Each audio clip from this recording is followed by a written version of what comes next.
a series of videos that provides a detailed and comprehensive explanation of Einstein's special theory of relativity. Episode 3 of this series features the principle of relativity and the theorem of the addition of velocities employed in classical mechanics. The episode completes with a Gedankenexperiment that produces the simple equation capital W equals V plus W.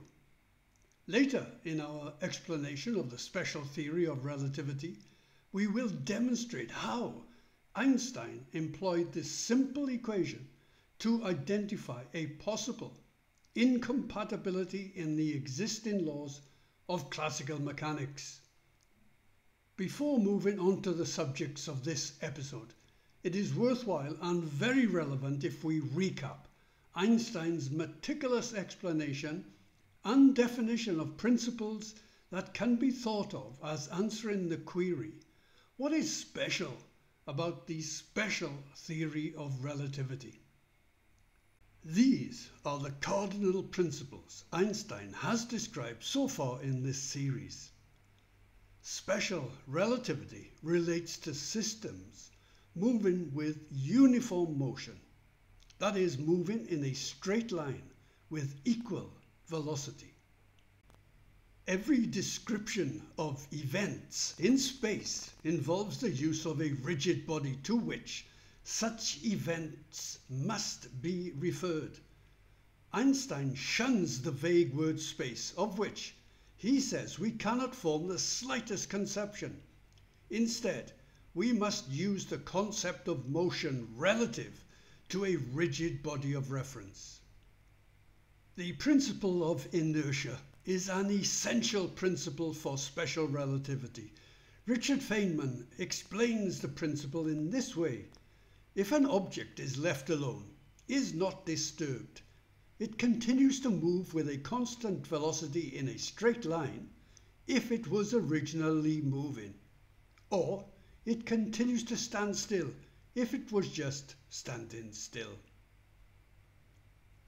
Special relativity takes place within a system of coordinates of which the state of motion is such that the law of inertia holds relative to that system.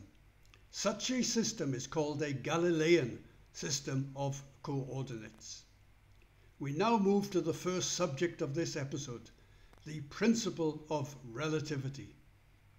First, the principle of relativity as explained by Isaac Newton and Richard Feynman. Feynman tells us that the principle of relativity was first stated by Newton over 300 years ago.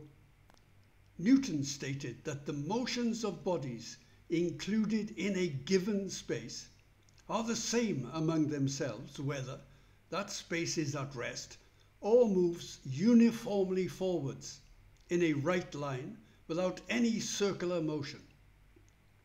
Feynman gives a straightforward modern explanation of Newton's words.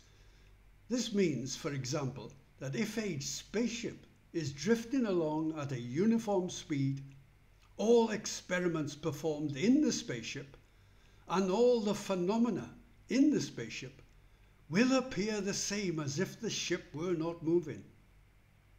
That is the meaning of the principle of relativity.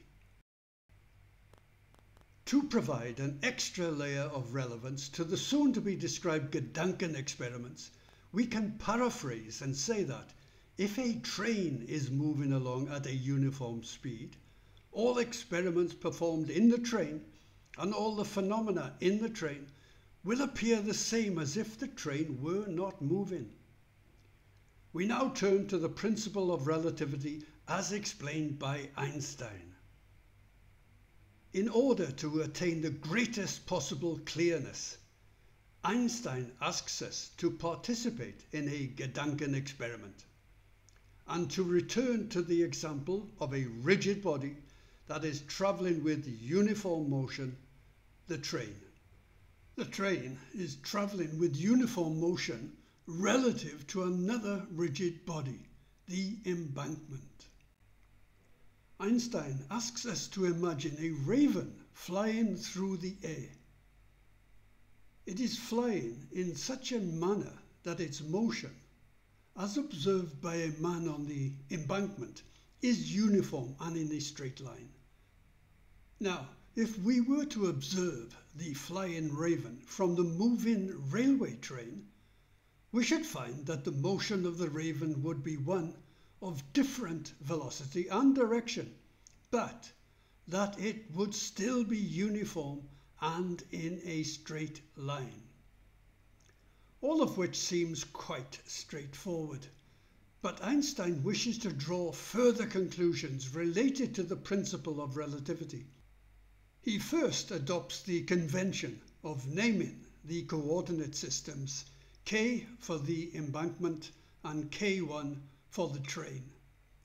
He now says that if a mass m, such as the raven, is moving uniformly in a straight line with respect to the coordinate system k, the embankment, then it will also be moving uniformly and in a straight line relative to a second coordinate system k1, provided that k1 is executing a uniform translatory motion with respect to k. Translatory motion meaning that k1 is not rotating. For completeness, we should modify our chart of principles to uniform translatory motion and add the property without rotation.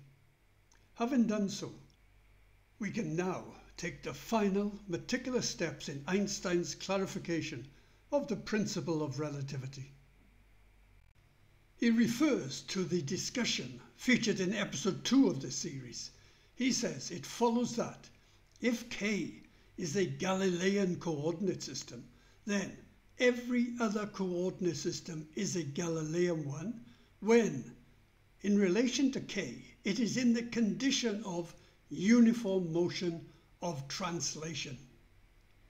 Relating that to the stationary embankment k and the moving train k1, if embankment k is a Galilean coordinate system, then the train coordinate system k1 is a Galilean one, as k1 is in a condition of uniform motion of translation relative to the embankment k. And relative to the train k1, the mechanical laws of Galilei, Newton hold good exactly as they do with respect to the embankment k.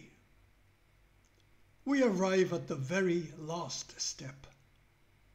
Einstein states we advance a step further in our generalization when we express the tenet thus: if, relative to k, k1 is a uniformly moving coordinate system devoid of rotation, then natural phenomena run their course with respect to k1 according to exactly the same general laws as with respect to k. This statement is called the Principle of Relativity, which exactly aligns with our minor paraphrase of Feynman's explanation. If a train is moving along at a uniform speed, all experiments in the train and all phenomena in the train will appear the same as if the train were not moving. The importance of this will soon become apparent.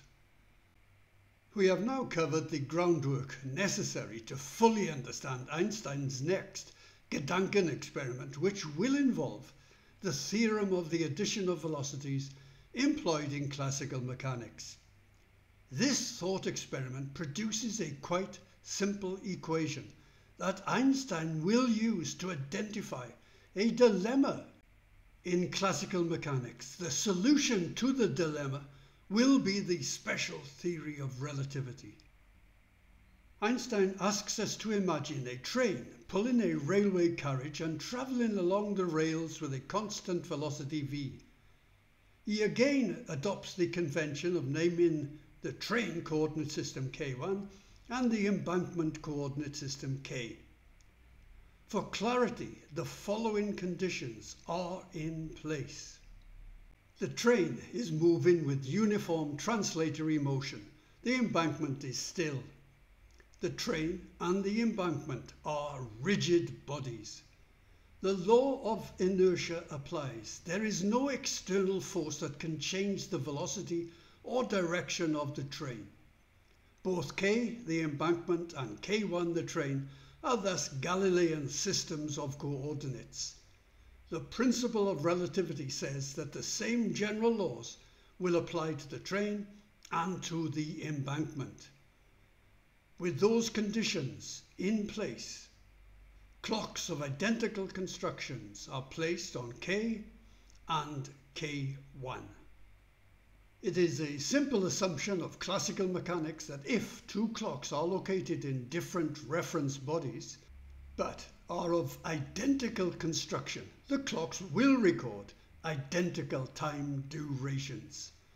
We must now envisage a man travelling the length of the carriage in the direction of travel with a velocity w. Einstein asks us with what velocity, capital W, does the man advance relative to the embankment during the process? The theorem of the addition of velocities employed in classical mechanics provides a straightforward answer. Velocity capital W is equal to the sum of the train's velocity and the man's velocity. Capital W is therefore equal to V plus W. Rather than straightforwardly accepting this result, however, Einstein wants us to fully understand just how this equation was derived. He asks us to consider a Gedankenexperiment with two scenarios. Scenario 1, the man stands still for 1 second. Scenario 2, the man moves in the carriage with constant velocity equals w for 1 second. Within each scenario, there are beginning and end events, where at the beginning t and t1 equals 0, and where at the end t and t1 equal 1 second. Scenario 1. The man stands still for 1 second while the train carriage moves forward with constant velocity equals v. At time t and t1 equals 0, the man is in this position relative to the embankment.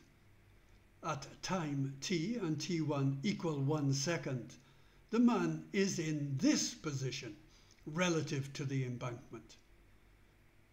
The distance between the two locations is therefore equal numerically to the velocity of the train v, which is the conclusion of Einstein. We now move on to scenario 2. Instead of being still for 1 second, the man traverses the length of the carriage in the direction of travel with a velocity w. So, at event 1, where t equals 0 and t1 equals 0, the man and the train carriage are positioned at the same locations as they were for scenario 1, event 1. But after 1 second, both the man and the train have moved. So, on top of the distance v travelled when he was still, the man has travelled an additional distance w. Einstein confirms that he traverses an additional distance w relative to the carriage and hence also relative to the embankment in this second. The distance w being numerically equal to the velocity with which he is walking. Thus in total, he covers the distance capital W, which equals v plus w, relative to the embankment in the second considered. As we can see, the total distance travelled, capital W, is equal to v plus w. But the original question was not about the distance covered. It was with what velocity does the man advance relative to the embankment? As will become apparent later in his explanation of the special theory Einstein has quite deliberately brought out the relationship between distance travelled, the time taken to travel that distance, and the velocity of the uniform motion. This relationship can be expressed as velocity equals delta x by delta t. More plainly, velocity is equal to the distance travelled divided by the time taken to travel that distance. So, to answer Einstein's question, velocity capital W equals the distance covered by the man relative to the embankment divided by the time taken to cover that distance. Capital W therefore equals V plus W divided by the time of 1 second, which equals V plus W. Exactly as predicted by the theorem of the addition of velocities employed in classical mechanics. This is confirmed by Einstein when he says that this result expresses the addition of velocities employed in classical mechanics. Everything has worked according to the classical laws of mechanics, it seems. All seems to be harmonious. But Einstein strikes a discordant note when he firmly states, "We shall see later that this result cannot be maintained." That statement brings this episode to its close. In episode 4, we shall reveal how Einstein uses this simple equation to carefully explain why this result cannot be maintained. It has to do with the apparent incompatibility of the law of propagation of light with the principle of relativity. If you enjoyed this video, you are invited to join our community on locals.com. This link will take you directly to our site.